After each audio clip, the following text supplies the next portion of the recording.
In our UI, we have online user section. And as you can imagine, we will use subscriptions here.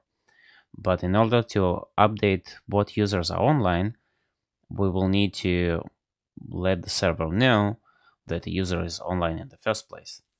So let's implement that. Let's go to our online users component and import GraphQL from GraphQL tag. Now we will change this online list to be the actual list in a later section. But for now, we need to update the server that our user is online. We'll use mounted to do so. Now here we'll create update last seen mutation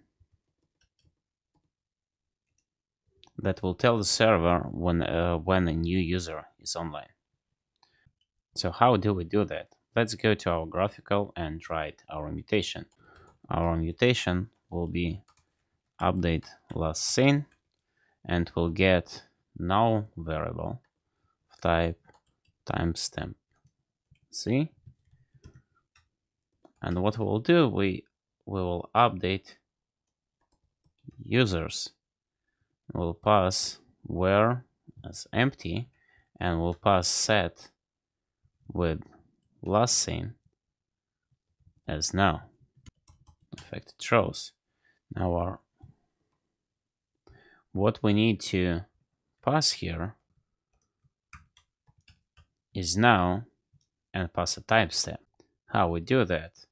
Our timestamp will be new date, and we will parse it to ISO string. So this will be the timestamp that we'll pass.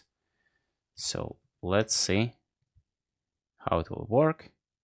Yeah, it seems that it's working. Now let's see if subscriptions are working.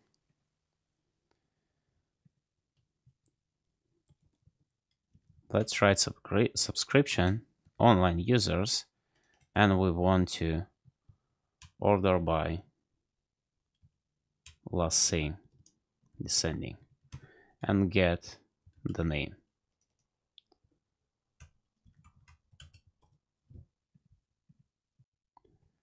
Now let's see it's working. We need to get a new date. Let's pass it here. Run and see our subscriptions working. So basically we need to add that one to our client.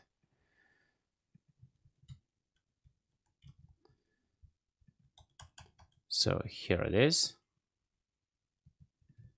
Now what we need to do, we need to set some kind of interval here on mounted and fire this update last seen every time, every several seconds. So let's set this interval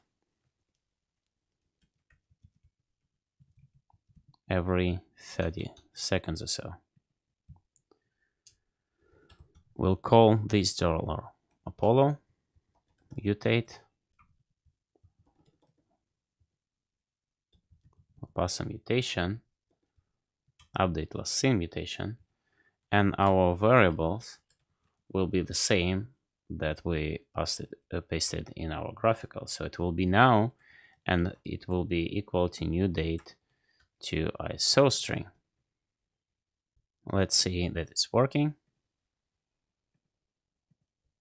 Let's restart that, and we see our online user is updated.